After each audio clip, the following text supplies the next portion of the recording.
So, for 162 years, just one document defined crime and punishment in India, the Indian Penal Code.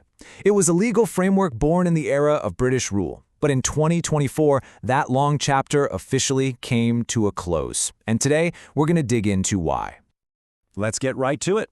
On July 1st, 2024, a law that had been on the books since the height of the British Raj, a law that survived India's independence and partition, was officially retired. And let me tell you, this wasn't just some minor tweak, it was a massive shift in the country's legal landscape. So, the old law we're talking about? That's the Indian Penal Code, or the IPC, as you've probably heard it called. Its replacement is a whole new set of criminal laws, with the main one being the Bharatiya Nyaya Sanhita, or BNS. And this is a big deal.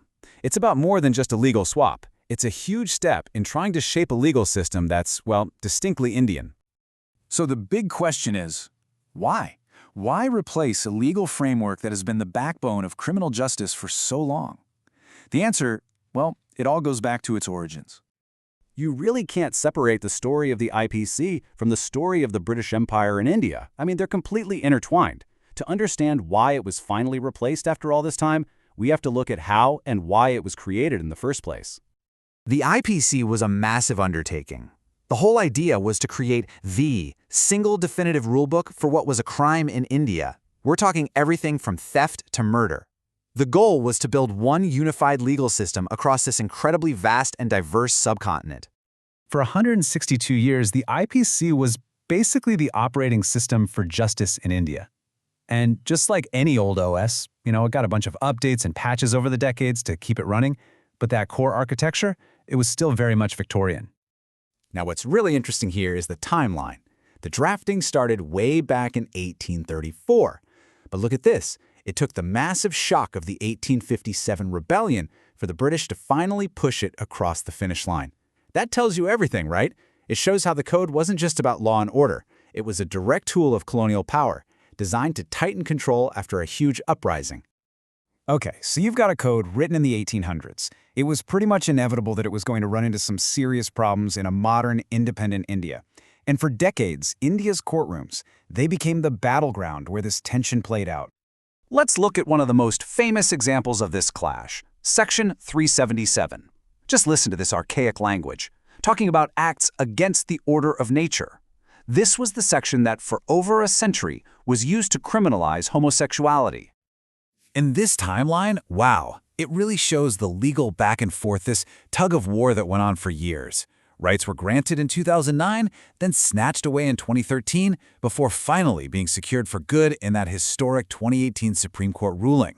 It's a perfect example of this struggle to drag the law into the modern era. So that 2018 judgment was obviously a huge win for human rights. But it also pointed to a much bigger issue, right? You had the judiciary constantly stepping in to basically rewrite or nullify parts of this old colonial code because the law itself was just so out of sync with modern constitutional values. And hey, it wasn't just Section 377. Take a look at Section 497, the law on adultery. This thing was widely slammed for basically treating women like the property of their husbands. See, it made adultery a crime against the husband, not the woman. And then there was the law on attempted suicide. The IPC actually treated it as a crime, which seems unbelievable today. But the Mental Health Care Act of 2017 completely flipped that script, recognizing that someone attempting suicide needs help and support, not a prison sentence. Okay, so you might be thinking, if the courts and new laws were already fixing these outdated parts, why throw out the whole code?